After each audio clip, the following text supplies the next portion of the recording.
गांव के आखिरी छोर पर एक छोटी सी पुरानी चाय की दुकान थी, जिसे पूरे इलाके में ललन की चाय की दुकान के नाम से जाना जाता था। मिट्टी की बनी दीवारें, ऊपर टीन की छत और सामने कुछ लकड़ी की बेंचें, जहां रोजाना गांव के लोग अपने काम से थोड़ा वक्त निकाल कर बैठा करते थे। ये सिर्फ चाय पीने की जगह नहीं थी, बल्कि गांव की खबरों, हंसी मजाक और किस्से कहानियों का अड्डा था, जहां हर शाम ढलते ही अलग ही रौनक लग जाती थी। और आज भी कुछ वैसा ही माहौल था। कुछ ग्रामीण वहां बैठे आपस में बातें कर रहे थे। कोई खेत की चर्चा कर रहा था, कोई घर की परेशानी बता रहा था, तो कोई बस यूं ही हंसी मजाक में लगा हुआ था। अरे भाई, आज तो दिन भर खेत में काम करके हालत खराब हो गई। ऊपर से ये गर्मी ऐसी कि पूछो मत। ऐसा लग रहा था जैसे सूरज सिर के ऊपर नहीं बल्कि बिल्कुल पास आकर जल रहा हो। और जब काम खत्म करके यहाँ बैठा हूँ तो थोड़ा सुकून मिल रहा है, वरना घर जाकर भी वही चिंता और थकान घेरे रहती है। अरे तुम अकेले नहीं हो भाई, हम सबकी हालत एक जैसी ही है। सुबह से शाम तक मेहनत करते हैं, तब जाकर 2 वक्त की रोटी नसीब होती है। लेकिन फिर भी जब यहाँ आकर बैठते हैं ना, तो लगता है कि जिंदगी में अभी भी कुछ हंसी बाकी है, नहीं तो बस काम और चिंता ही रह गई है। सही कहा तुमने। यही एक जगह है जहां आकर थोड़ा मन हल्का हो जाता है, वरना पूरे दिन की भागदौड़ में तो जैसे खुद के लिए समय ही नहीं मिलता। और ललन की चाय का स्वाद भी कुछ अलग ही है, जैसे थकान को ही दूर कर देती हो। तभी दूर से एक बूढ़ा आदमी धीरे धीरे चलता हुआ दिखाई देता है और चेहरे पर गंभीरता के साथ एक सादगी झलकती है। वो कोई और नहीं बल्कि गांव के रिटायर्ड मास्टर कुबेर बाबू होते हैं, जिन्हें गांव में हर कोई इज्जत की नजर से देखता है। अरे देखो देखो, मास्टर कुबेर बाबू आ रहे हैं। आज तो मजा आ जाएगा। काफी दिनों बाद इधर दिखे हैं, चलो इन्हें भी बुलाते हैं। हाँ बिल्कुल, मास्टर जी के आने से तो माहौल ही बदल जाता है। उनकी बातें सुनने में अलग ही मजा आता है। चलो बुलाते हैं उन्हें। अरे मास्टर जी, आइए आइए, इधर बैठिए हमारे साथ। आज कुछ गपशप हो जाए। आप भी अकेले क्या करेंगे घर पर, यहाँ बैठकर थोड़ा समय बिताइए। अरे भाई, तुम लोग भी ना जब देखो बुला लेते हो। लेकिन ठीक है, आज सोचा थोड़ा टहल लिया जाए तो यहां तक चला आया। वैसे भी घर में बैठे बैठे मन ऊब जाता है, यहां आकर तुम लोगों के बीच बैठने से थोड़ा अच्छा लगता है। मास्टर कुबेर बाबू धीरे से आकर बेंच पर बैठ जाते हैं। ललन तुरंत उनके लिए चाय बनाकर लाता है और सब लोग फिर से बातचीत में लग जाते हैं। और मास्टर जी, आप कैसे हैं? सेहत ठीक है ना? आजकल आपको कम ही देखा जाता है। हम लोग तो सोच रहे थे कि आप कहीं बाहर चले गए। अरे नहीं नहीं, मैं यही हूं। बस अब उम्र हो गई है तो ज्यादा बाहर निकलने का मन नहीं करता। शरीर भी पहले जैसा साथ नहीं देता। लेकिन भगवान की कृपा से सब ठीक ही चल रहा है। बस समय काट रहा हूं जैसे तैसे। ये तो अच्छी बात है मास्टर जी कि आप स्वस्थ हैं। लेकिन सच बताएं तो आपके बिना यहाँ की महफिल अधूरी लगती है। आपकी बातें और आपके अनुभव सुनने में जो मजा आता है वो किसी और में नहीं। हाँ मास्टर जी, आप तो इतने सालों तक पढ़ाते रहे हैं। आपने जिंदगी में बहुत कुछ देखा और सीखा होगा। हम लोग तो बस यही चाहते हैं कि आप हमें भी कुछ सुनाएं, जिससे हमें भी कुछ सीखने को मिले। कुछ देर तक यूं ही इधर उधर की बातें होती रहती हैं, लेकिन तभी एक ग्रामीण अचानक कुछ सोचकर मास्टर जी की तरफ देखता है। मास्टर जी, एक बात कहें, अगर आपको बुरा ना लगे तो आप अपने जीवन की कोई कहानी सुनाइए ना। ऐसी कोई बात जो आपने खुद देखी हो या महसूस की हो, जिससे हमें भी कुछ समझने को मिले और समय भी अच्छे से कट जाए। ये सुनते ही मास्टर कुबेर बाबू का चेहरा थोड़ा बदल जाता है, जैसे उन्हें कुछ पुरानी बात याद आ गई हो। उनकी आंखों में हल्की सी झिझक और घबराहट नजर आती है। अरे नहीं भाई, अब क्या कहानी सुनाऊं मैं? जिंदगी तो बस यूं ही बीत गई। इसमें ऐसा क्या खास है जो तुम लोगों को सुनाऊं? और फिर कुछ बातें ऐसी होती हैं जिन्हें याद करना भी आसान नहीं होता। अरे मास्टर जी, ऐसा मत कहिए। हर इंसान की जिंदगी में कुछ न कुछ खास जरूर होता है, और आपकी जिंदगी तो हमसे कहीं ज्यादा अनुभवों से भरी होगी। आप जरूर कुछ ऐसा जानते होंगे जो हम नहीं जानते। मास्टर कुबेर बाबू कुछ पल के लिए चुप हो जाते हैं, जैसे अंदर ही अंदर किसी पुराने यादों से लड़ रहे हों। फिर धीरे से गहरी सांस लेते हैं और आसपास बैठे लोगों की तरफ देखते हैं। ठीक है, रात का समय था। सड़कें लगभग खाली हो चुकी थीं। कहीं कहीं हल्की पीली लाइट जल रही थी और दूर दूर तक सन्नाटा फैला हुआ था। शहर की भीड़ अब धीरे धीरे खत्म हो रही थी। इसी सन्नाटे के बीच चंपक अपने हाथ में थैला लिए हुए बस गांव की तरफ बढ़ रहा था। आज वो अपने ससुराल जा रहा था क्योंकि आज उसकी शादी की पहली सालगिरह थी। आज का दिन मेरे लिए बहुत खास है। पूरे 1 साल बाद मैं फिर से उसी तरह पिंकी के सामने जाऊंगा जैसे शादी के दिन गया था। इस बार मैं उसे कुछ अच्छा सरप्राइज देना चाहता हूँ। ये साड़ी मैंने बहुत सोच समझ कर ली है। उम्मीद है उसे जरूर पसंद आएगी। बस किसी तरह समय पर पहुंच जाऊं तो अच्छा रहेगा। चंपक सड़क के किनारे किनारे चल रहा था। हल्की हवा चल रही थी लेकिन गर्मी अब भी बनी हुई थी। दूर कहीं कुत्तों के भौंकने की आवाज आ रही थी। वो अपनी चाल तेज कर देता है, तभी अचानक उसका मोबाइल फोन बजने लगता है। रात के उस सन्नाटे में फोन की आवाज थोड़ी तेज लगती है। अभी मैं उसी के बारे में सोच रहा था और उसका फोन भी आ गया। जरूर पूछ रही होगी कि मैं कहाँ तक पहुंचा हूँ। उसे हमेशा जल्दी रहती है जानने की कि मैं कहाँ हूँ और कब पहुंचूंगा। चलो बात कर लेता हूँ। कहाँ हो आप अभी तक? आपने कहा था कि जल्दी निकल जाओगे, लेकिन अभी तक पहुँचे नहीं। यहाँ सब लोग पूछ रहे हैं कि आप कब तक आएंगे और मुझे भी चिंता हो रही है क्योंकि रात का समय है और रास्ता भी खाली रहता है। मैं रास्ते में ही हूँ, गांव की तरफ जा रहा हूँ। थोड़ा काम में फंस गया था इसलिए निकलने में देर हो गई, लेकिन अब मैं सीधा तुम्हारे पास ही आ रहा हूँ। ज्यादा देर नहीं लगेगी, तुम चिंता मत करो। आप हमेशा यही कहते हो कि देर नहीं लगेगी, लेकिन हर बार लेट हो जाते हो। आज का दिन खास है, इसलिए मैं सुबह से ही आपका इंतजार कर रही हूँ। आप जल्दी आ जाओ तो अच्छा रहेगा। मुझे पता है आज का दिन कितना खास है और मैं इसे भूल ही नहीं सकता। रास्ता थोड़ा लंबा है इसलिए समय लग रहा है, लेकिन मैं कोशिश कर रहा हूँ कि जल्दी से जल्दी पहुँच जाऊँ। तुम बस इंतजार करो। ठीक है, लेकिन ध्यान से आना। रात का समय है और रास्ते में ज्यादा लोग भी नहीं मिलते। फोन अपने पास ही रखना और बीच बीच में कॉल करते रहना। तुम चिंता मत करो, मैं बिल्कुल ठीक हूँ और ध्यान से ही आ रहा हूँ। रास्ता मुझे पता है और मैं संभल कर ही चल रहा हूँ। तुम बस तैयार रहना।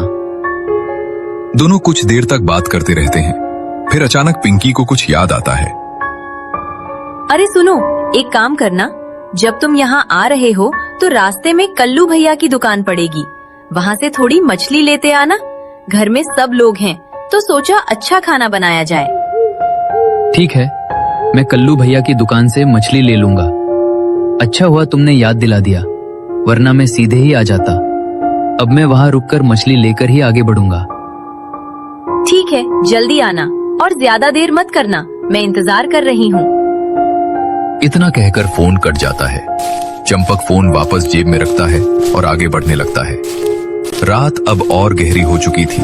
सड़क पर दूर दूर तक कोई दिखाई नहीं दे रहा था।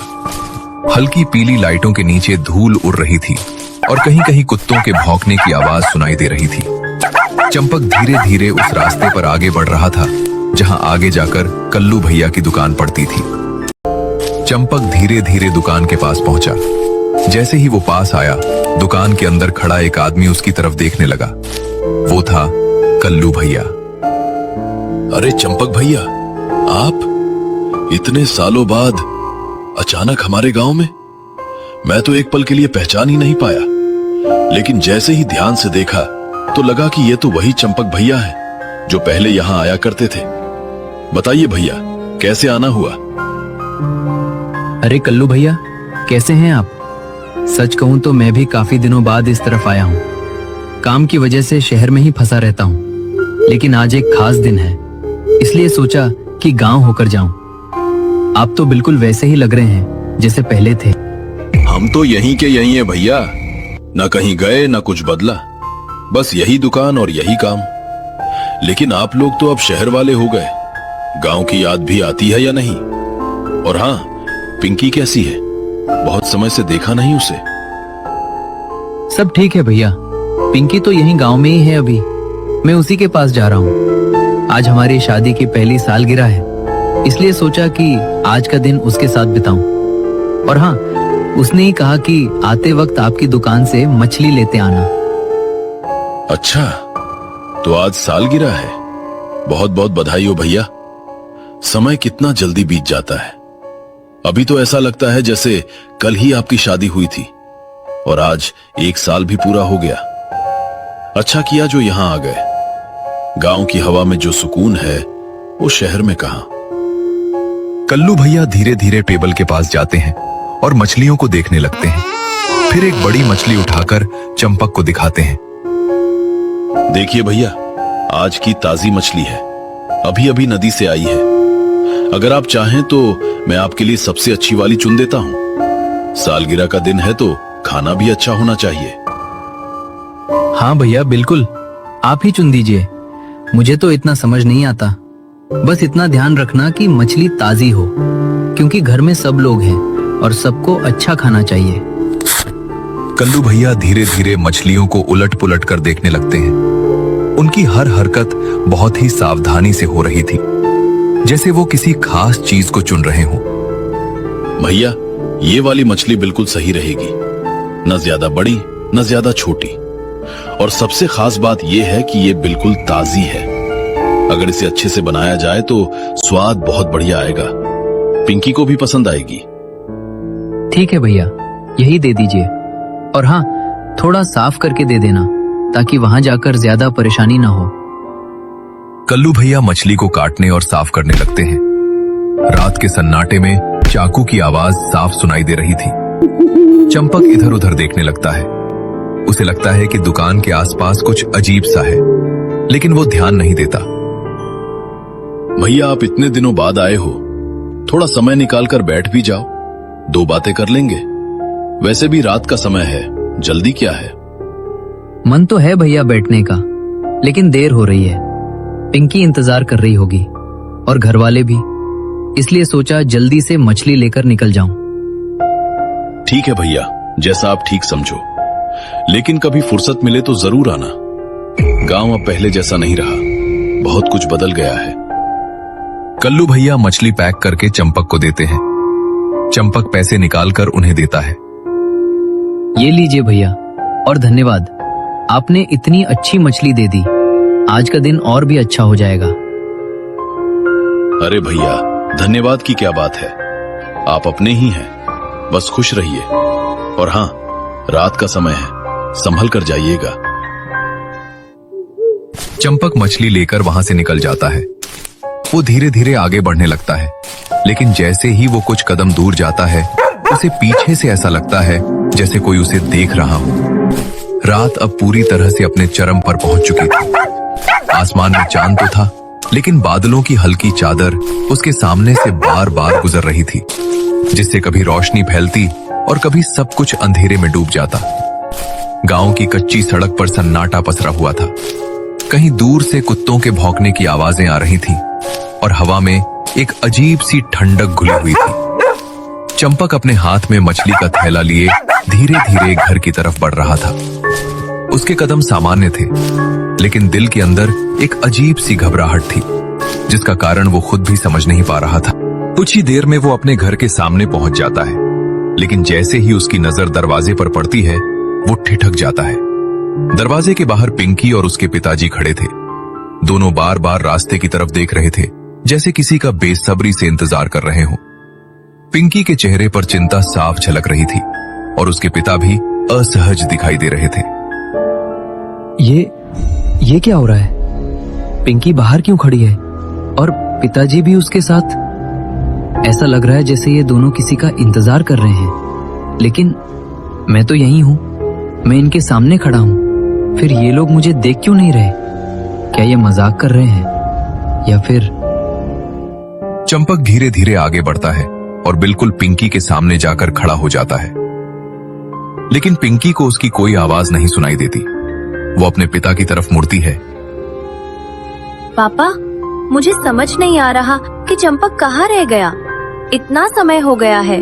उसने कहा था कि बस थोड़ी देर में आ जाएगा, लेकिन अब तो रात भी बहुत हो चुकी है। फोन भी नहीं लग रहा। बार बार कॉल कर रही हूँ, लेकिन हर बार स्विच ऑफ बता रहा है। मेरा दिल बहुत घबरा रहा है पापा। कहीं कुछ गलत तो नहीं हो गया? मुझे बहुत डर लग रहा है। बेटी खुद को संभालो, घबराने से कुछ नहीं होगा।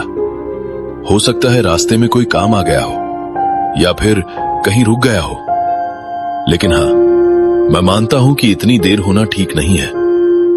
चलो थोड़ा और इंतजार करते हैं, अगर तब भी नहीं आया तो हम खुद जाकर उसे ढूंढेंगे। तुम हिम्मत रखो। चंपक ये सब सुनकर पूरी तरह टूटने लगता है। वो बार बार अपने हाथों को देखता है, अपने शरीर को महसूस करने की कोशिश करता है। ये सब क्या हो रहा है मेरे साथ?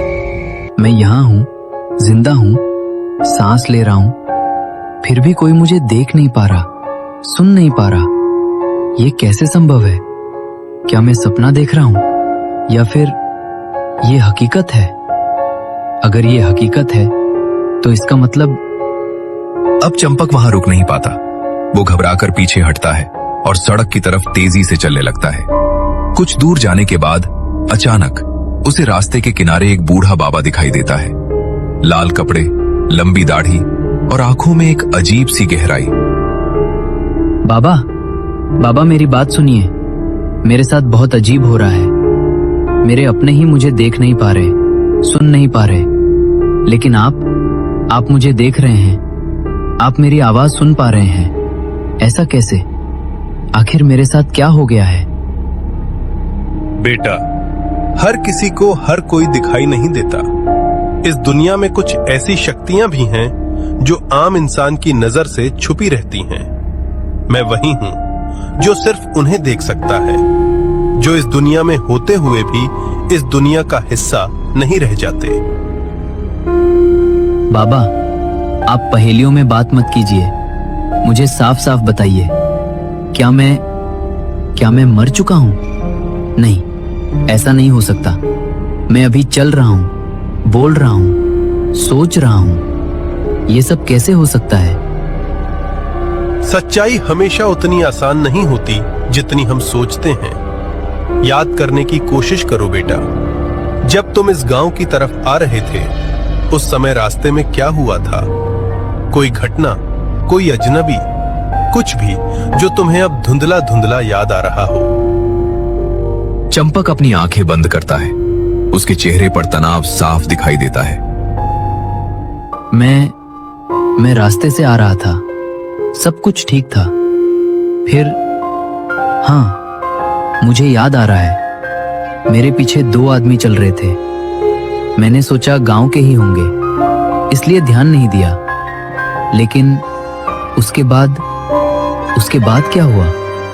मुझे कुछ याद नहीं आ रहा। वही 2 आदमी, वही तुम्हारी जिंदगी के आखिरी पल के गवाह थे। उन्होंने तुम्हारे सिर पर पीछे से जोर से वार किया। तुम संभल भी नहीं पाए और उसी पल तुम्हारा शरीर खत्म हो गया।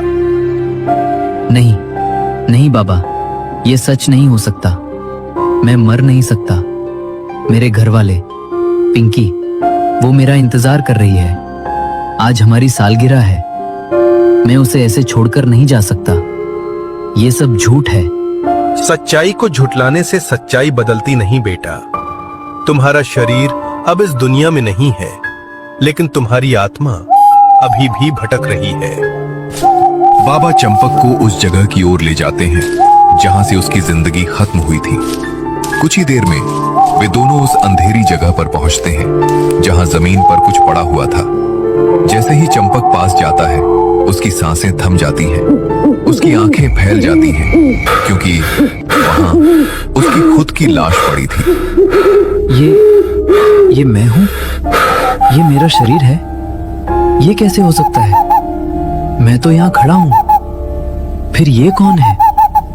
नहीं, ये सच नहीं हो सकता। ये सपना है, कोई बुरा सपना। मैं अभी उठ जाऊंगा, सब ठीक हो जाएगा। पिंकी मेरे पास होगी, सब पहले जैसा हो जाएगा। सपने और हकीकत में फर्क समझना जरूरी होता है बेटा। और ये जो तुम देख रहे हो, ये सपना नहीं, यही हकीकत है। अब तुम्हें फैसला करना है कि तुम इस सच्चाई को स्वीकार करोगे या फिर हमेशा इसी भ्रम में भटकते रहोगे। रात और भी गहरी हो जाती है, हवा और ठंडी हो जाती है और चंपक अपनी ही लाश के सामने खड़ा अपनी जिंदगी की सबसे बड़ी सच्चाई से जूझता रह जाता है।